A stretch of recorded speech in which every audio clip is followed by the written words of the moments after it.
Hello, welcome back here on Prime Morning, and well, that was very, very insightful and well thought out education. Let me put it that way, because this is more like we're getting to know almost everything about women, especially situations like that. So those of you out there who were able to tune in, I'm sure you've learned so much from this. I don't know if the men were also able to learn something from this, because it's very necessary that we all get to appreciate women and what they go through during their period. But there was a question that actually came through, and the woman was asking if it's important, or maybe if it's necessary that you still, how do I put it, have sex during your what?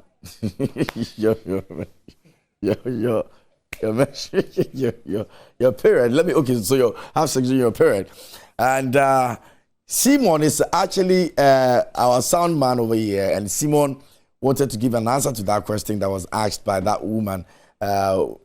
Unfortunately, Simon can't come here to sing the song, so I'm going to answer it with the song Simon now. Or Simo Jani Mu, Mojani Mu, We've got some really crazy people here in the studio. Trust me on that. Spiky, MJ. Good morning. This morning has been a good morning. It's really been a very good morning. I think that we're not appreciating women enough. No, at all. What they go through during this period. Yeah. You know, I was telling you that there's this kit, there's this device that they can put on men to simulate the period cramps. To feel what women go through. Yeah, and I tried it. It's crazy. I'm mad. The pain, it was crazy. So some can do like, yeah. And then you be asking, what is it, cry? I think every man should just go, it's just some stickers, and they put it as connected to some electronic gadgets, and then they turn up some volts, and it sends some power just straight for you to just feel just a little bit. Not even, just a little bit. Trust me, I bent over, like I folded like the foldable phone we're about to talk about. We're going to talk about today. Let's try and assimilate this. All right, so we're talking about affordable phones today, and we're talking about technology and how it's been able to advance itself to a level where you have phones, that you can fold them. We want to look at the durability. We want to look at how much of importance they've been to us, and also see what you can do to make sure that you're taking good care of it. The effect of some of the things that happen with the phones that sometimes you're a bit worried about it. All of that. Spike is my guest here in the studio, and as always, he's the man to let us understand this much better. Spikey, Charlie, let's get to it. So we're talking about affordable phones today. All right.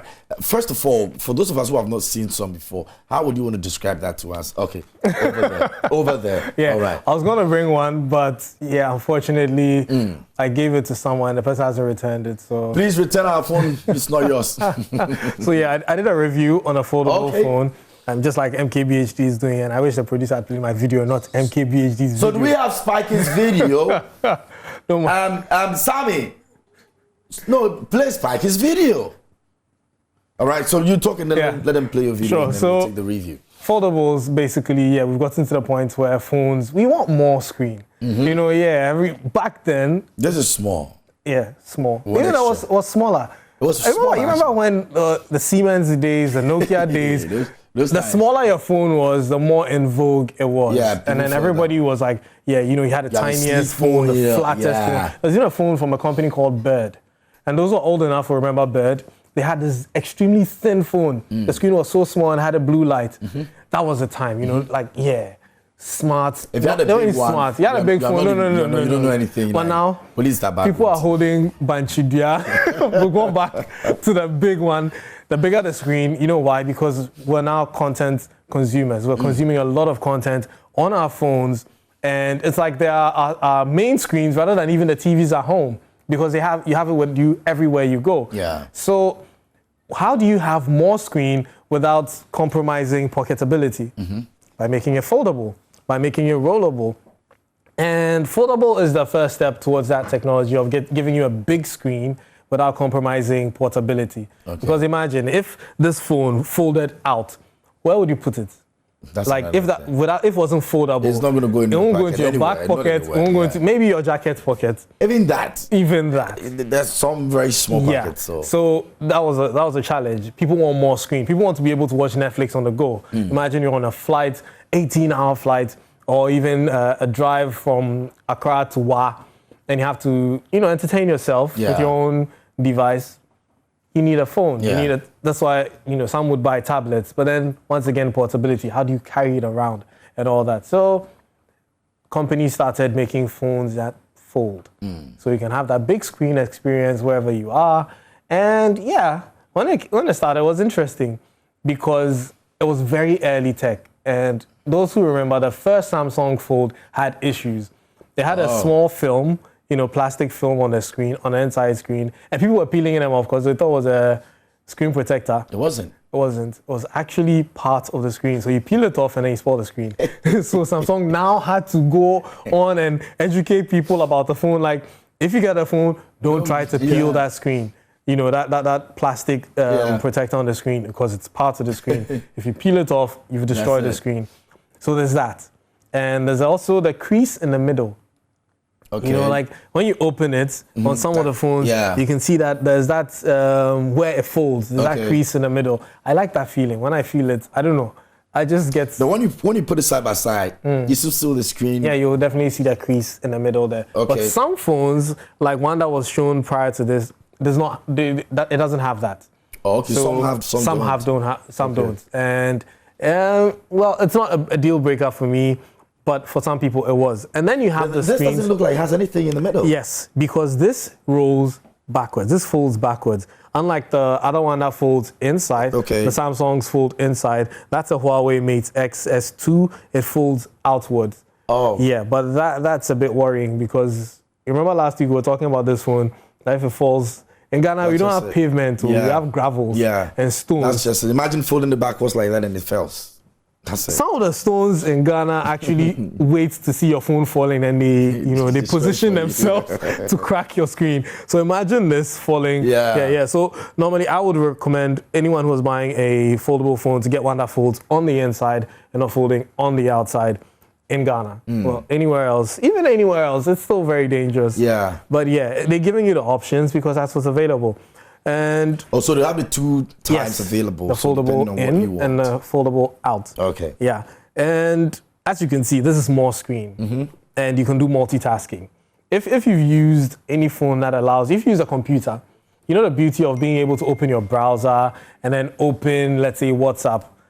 So let's say I was talking to you and then I needed to say something, like explain something to you, but I needed to reference something in a browser. Then I have to go and open my browser, and I'm done with the browser, and I come back to WhatsApp, and then back and forth. But with a foldable phone, you can actually open them side by side. Oh. You can even run 3 apps. Yes. And you're trying to run the other ones. You're running your browser in the side over there, and you can even run multiple apps. So you can have like 4 screens, 4 applications running concurrently, because you have all this space.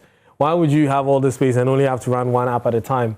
And it also gives you that whole on a computer experience where everything is within reach, so you can open it in a full browser mode. Like if you open a browser, you can have all your tabs showing. Okay. So I can click this tab, click that tab, just like I would do on a computer.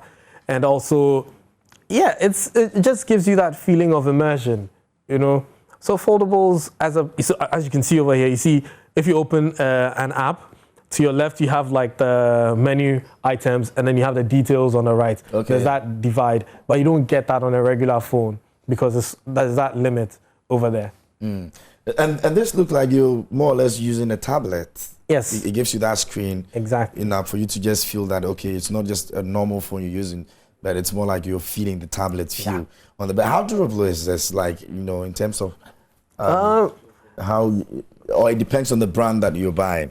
It does depend on the brand, but then again, I think foldable technology has improved from the first iteration to now. If you think about every technology, I always tell people, don't go for the first. Don't try to, don't always try to be ahead. But that's what people do. Like, okay, you're risking being the guinea pig because it's very early. It's very early technology, so all the problems, you would face it first. It's even like cars. you've heard about recalls. Cars are released, and then maybe they find some problems in the car, and then they recall them to fix them. So the next versions, they fixed all those problems. So if you're buying a car, usually don't buy the new one that's launched. You wait till like the 3rd year or the 4th year when they've done a life cycle impulse or a refresh or a facelift. Then you get that one, because then they've ironed out all the kinks. They fixed most of the problems. So with foldable phones, same thing. The first one, problems. One, the outer screen on the Fold 1 was too small. It was barely usable. And the inner screen was fragile because it's early tech. They're now trying to sort things out. How do we do this so it doesn't get, destroyed over time? Second iteration was better. But we have someone in the studio who ruined hers. I don't know how she did it. MFR. I don't know how MFR did it, but she ruined hers. Yeah. So sad. It was such a beautiful phone. Yeah. And then they did a Fold 3, which is more durable, stronger, and has even better features. So you see, every time they're making it better and they're introducing new features. So Fold 4 from Samsung is probably going to be launching August, September. Oh. That will be stronger than the last one. Yeah. And then that is stronger than the last one and the last one. So this will be the best time to get into the foldable game, because now most of the problems we've got some ways. MFR was used as a guinea pig. So she has to go and get a new one and all that. Yeah. Let's talk about safety and security. So it's open like this. Yes. Is it the same security, safety in terms of your document, your apps and everything, just like the other ones will also do for you? So it's pretty much the same phone, but you just transferred yourself onto the inside. So as you can see what's happening on the left phone, which is soap bar, as we call it, just a flat, normal, regular phone. You're getting the same experience except wider. Okay. So all that's happening is that it's a more immersive experience. It's bigger. So, which would you rather watch that YouTube video on? The right one, obviously, because you have more screen. Yeah, you would enjoy it here more. Exactly. As you can see, he's dragging another app to drop there to do, multitasking, split window, which is something I miss when I'm using, an Android phone. You don't get it on iPhones. No. But yeah, it's just an extension of what you have on the cover screen. So even if you have the cover screen working and you open it, it transfers whatever is happening on the cover screen to the inside screen. Okay. So it's continuity. You're not starting it's not a different phone. It's just the same phone, but with a bigger screen on the inside. So security, what you get on the outside is what you get on the inside. It looks beautiful. I don't know if you're watching right now and you've got one. I don't know how the experience is like, but you can share your experience with us. You can tweet at us. Basically, it's Prime Morning hashtag, and then you can send it to our WhatsApp and our Instagram. We're on Facebook as well. We're streaming live on Facebook. It's Joy Prime TV, and so you can just drop your messages if you're using one and you're enjoying it. Let us know about it. If you have got problems with it, you can share with us, and then we'll know some of the problems that comes with the using of the foldable phones as well. I have seen a few friends of mine that have actually used it, and it looks very nice when you see them using it, flipping it over there. But they usually complain that the middle is where the problem is. Yeah, that's what a lot of people complain about because of the crease. If you are drawing a line and you get a jitters, Yeah. So some people have a problem with that. But does it break when you keep flipping like that? It has been tested over 100,000 times. And it's solid? Yes. So the only time it would break is if something should get lodged between the screen. Which would be your doing anyway. Exactly. The screens are made so that they are that, durable, but then they're softer than the outside screen. Okay. So like a regular phone screen, like this, Gorilla Glass or Sapphire Glass, it's hard. But on the inside, they claim it's glass, but it's plastic. It's just a harder version of plastic. But you can't fold glass, right? So yeah, it's ultra. They call it ultra thin glass. Okay. So it makes it easier for you to fold. But it's still plastic. All right. So you can also do more protection for yourself by taking good care of it. Yeah. So you don't end up saying that the brand is bad or anything like that. The more you're careful about it, the longer it lasts for you. Exactly. All right. That's with every device. Exactly. Let's do it that way. Now let's move on to another conversation. There's something called the always feature on feature. Educate us on that. So iPhone's getting that. Or any other. Anyone who's been using Samsung from S7. Okay. Even as early as S6 or a Huawei, any phone that has an AMOLED display, which is what the iPhone 10 and other phones ahead of that have had. Okay. You've probably seen that some phones always have the screen on, even though it's off. Like even though the screen is on standby, you have a small graphic, something small displaying on the screen. That's the always on display. And because AMOLED displays are not like LCDs, this is an LCD display.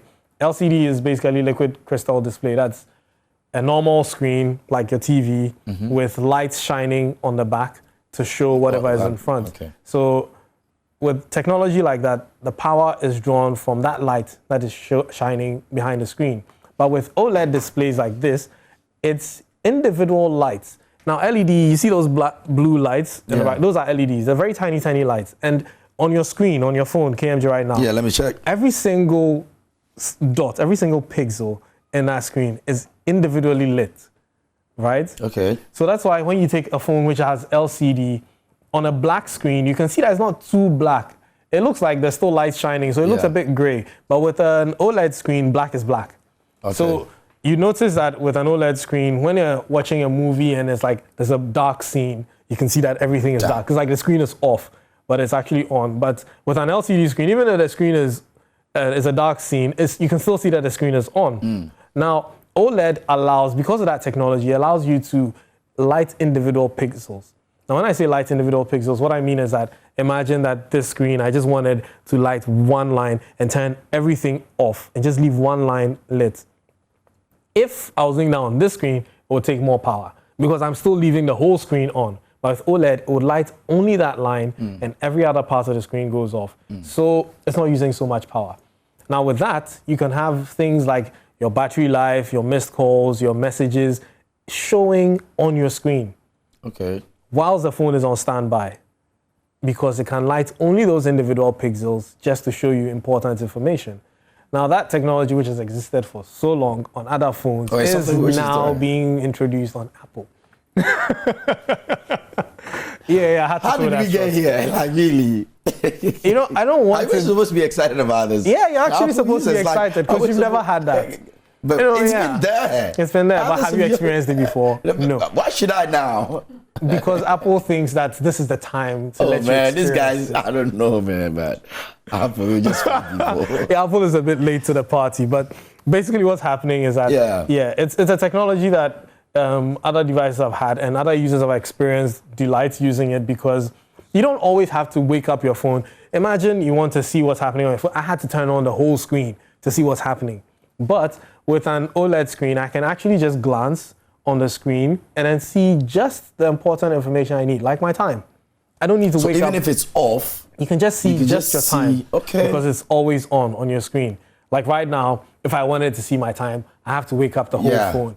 That's battery life that's going. But with always on display, because you're just lighting individual pixels, you're not using as much power. So if I just drain my phone by 1% right now because it's still on, that person who has an always on display that just tapped, saw that brief information, probably just lost 0.01% of power. Yeah, you were losing more on You've lost because your phone's still on. Yeah. Right? Just to look at the time. It's now finally timed out. So yeah, that's technology that should have been introduced from the iPhone X, iPhone 10, all the way till now. But Apple is now bringing it as usual. They wait till they perfect it, and then they bring it. Okay, that's so it's not even in use now. No. So the iPhone 14 Pro, 14 Pro Max. So if we don't get to buy those ones, it means we're never going to experience Well, you have the technology in this phone, so it should be possible to have it. So with a software update, it should be usable on, from iPhone 10, because those are the ones with OLEDs. Anything before that can't do that because it's an LCD. Interesting stuff. We'll get there. We're definitely going to get there. Yes. But let's move on to talk about some more other things. Samsung is also reportedly cutting its phone production for 2022. How's that? So, there's been chip shortage the world over. Who caused it? Russia? No, COVID caused it. Okay. And the fact that, there's also the concern that Samsung releases too many phones. Some people have been complaining that there's so many phones that Samsung released. They have the A series, they have the M series, they have the S series, they have the Note series, which they've discontinued now and merged into the S series, and now they have the Fold series and the Flip series. Why? Yeah, because they can. Okay. And Samsung likes to basically fit a phone in every price point. So you have $100, it's a phone for you. You have $200, it's a phone for you. Okay. You have $300, but let's say somebody has $150. Samsung wants to get that person, so they make a phone for $150. Yes. Bridging all of that. Bridging all the gaps right through. But now it's becoming a bit too much, a bit too convoluted, and it confuses the buyer sometimes. I've had a lot of people go into a store and call me, I want to buy a Samsung, but which one should I get? I have this, and I have to ask you, what's your primary use? What's your main concern when you're getting a phone? Is it camera? Is it battery life? And then I have to find one within that price point to, give to the person for the person to buy. And it's all that could be solved if you knew that, okay, if I wanted to get a productivity workhorse for myself, that would be a Note or a Fold, which because Note is no more, or the S22 Ultra. If I wanted to get a phone for the camera, I get an S series, which is what it is now. But then somebody wants to have a good camera with productivity. They want all in one. Yeah. So you want to. Samsung is trying to probably bridge, and I'm saying probably because they haven't released an official statement saying why they're doing this right now. But it's probably to basically make it easier for the consumer to make a choice, because it can get confusing for people who are not techies. And then you have to rely on people like us to do a review. Then okay, this is what I want. But then you get it. It makes you guys also get working. No, we'll still review them regardless. So yeah, I personally believe that's probably the reason. When they release an official statement stating why they're doing this, I'll share with you. Okay, all right, so that's what it is. But if you're a Samsung fan, if that's what you're using, this is something that is just about happening, but not yet. We're going to find out reasons why they're even doing it officially when they release that. I'm sure Spike will be here to tell us all about it, and we'll get to know what exactly, this situation and is and where it's going to lead us to. All right. So, but you can still share your thought with us. If you've got, any phone you're using, you want to let us know how it's going, especially the ones that we've mentioned. And also, if you're excited about what is about to happen to, iPhone in terms of the always on feature, you can also share with us over here and let us know what you think about that also. Here on the show, we're doing technology proper right here. But let's get into this. Cryptocurrency and business transactions also getting into a different level right now. Is that the way we're going right now? Playing is just about taking all of these things into the business fold. So Bitcoin has been around for a while, and is the king of cryptocurrencies because it was the first one, and is what everybody hears. When everybody hears cryptocurrencies, first name is Bitcoin. Bitcoin, yeah. Yes. And in the beginning, some business started accepting it. And you probably heard a story about a guy who bought pizza with about 100 Bitcoins, which right now, if you're converting 100 Bitcoins to actual money. Multiply that by about, let's say, $30,000. So he bought... Really? He bought pizza for about $3 million. Then it wasn't that valuable. But now 100 Bitcoin is about $3 million. Come on. I mean, 30,000, if my math serves me right. Isn't that what it is? But I mean, even less, that's a lot of money over there. Yeah, it is. But then it was not worth that much. Yeah, at that time. Yes. So it's gained grounds. People actually have invested a lot of money into cryptocurrencies, and they're holding a lot of Bitcoin, a whole lot of cryptos. So it only makes sense that certain businesses would accept crypto as payment. Also because, you want to be inclusive. You don't want to leave some people out. If I decide that I'm only going to spend crypto, it's accepted currency somewhere. So I should be able to use it to pay for stuff. Yeah. And that's why a company like Emirates is even deciding to accept Bitcoins as payments right now. So if you want to fly Emirates, very soon you can actually pay, I don't know if it started, but you can pay in Bitcoin to fly on a plane. Oh, just that. How does this make us, in terms of trying to understand the cryptocurrency system, I mean NFTs and all of that have come up, it's a bit difficult for people to even try to, wrap their head around it. We've tried as much as possible to let people understand and all that. How is this going to be, how comfortable is this going to be? Of course, maybe because it's easier for those who know to trade in it, but those of us who are now getting into it. I always liken the whole crypto industry to when mobile money was starting, because I used to wonder what the layperson, what the uneducated person, the masses, what they would understand if you told them that, hey, I'm sending you money, but it's not going to be physical money, it's going to be on your phone. So remember MTN even had this ad that was Nasikano. Exactly. So you had to do a lot of education to let people get on the same page with you to understand that, hey, this is the technology, it actually works. Your money is safe, it's not in ether, it's not disappeared. It's safe, it's on your device, you can use it to make transactions, you can use it to make payments, you can even withdraw it and get actual money.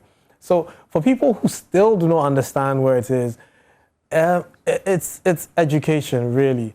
And it's because of the kind of technology it is, it's a bit complicated for many. It's not that complicated, but the way people explain it sometimes makes it a bit confusing. It's pretty much like mobile money. I always tell people. I wonder if we're going to get to the understanding of the mobile money level when it comes to Bitcoin. You can. Just take KMJ. If I gave you $1 right now, right? You know its value in cities. Yeah. Okay?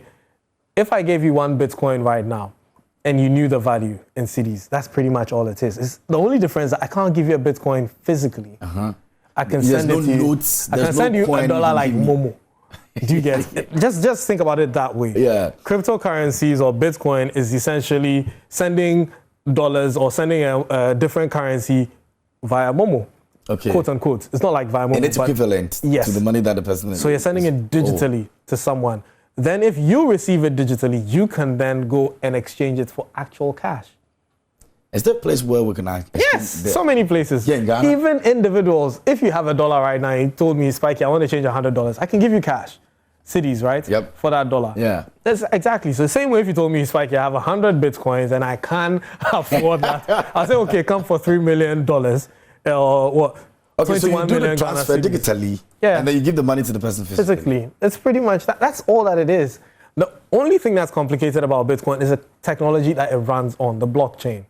That's what requires understanding. But any Tom, Dick, and Harry can understand how Bitcoins work if they know how to do mobile money transactions. If they've ever transferred money electronically from one point to the other, that's essentially But the interesting thing is that if you open the mobile money system, on my phone for me, star whatever, and it gets to all of that. The processes over there is like pretty cool. Now, a friend of mine opened this Bitcoin thing and was confused. The interface and everything. I'm like, what's going on there? So, you see, your bank account, quote unquote, on a mobile money platform is your phone number. On a Bitcoin platform, because of the security, it's a very long number of characters. So, yeah, that's where it can get confusing. But once you understand that this ABC 1, 2, 3, adds up to this. Add all that's my bank account. So for someone to transfer money to me, I need to give that person that address. It's called an address. You give the person that address, and the person can transfer money to you to that address. So it's like saying, oh, Spike, what's your number? I say, 0244111222. Momo. Send me a Momo. So I tell you that, so you ask me, what's your Bitcoin wallet? And I mention A2, B2, I can't keep it in my head because it's very long. But then I copy it to you and I send it to you via WhatsApp. You copy it, put it in your browser or in your transfer wallet, and then say I'm transferring X amount of this thing to this wallet. And that's it. It just goes. Sometimes there's a complication where you have to choose what technology you're using to do the transfer.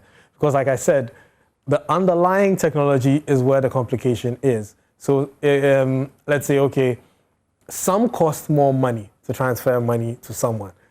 So yeah, in the Bitcoin world, we also have our e-levy stuff over there. Crazy stuff. If you want to avoid, so just like one network doesn't charge you when you're transferring money in this country, you can choose that, okay, I want to use that network to do the transfer instead of this one, right? So in the same way in the Bitcoin or the cryptocurrency land, you can choose that I want to use this to transfer the money because it will cost me less or it's more secure. I can use this. You have an account, a Bitcoin account. You. So can someone run your account on your behalf? When you say someone run your account, like can someone manage your funds? Manage my Bitcoin account for me. I can do it. You must be very trusting. I can do it. Yeah, I mean, so you must be very trusting. You must be very trusting to let someone. Would you give your bank account to just anyone? No. And why are you giving your bank account to anyone? Just because you don't understand it. I've heard this manage social media handles for others. I've heard this thing. Someone saying that, someone says he wants to trade cryptocurrency for me. Yeah. It's a huge risk. Whoa. Listen, you'd have to, that's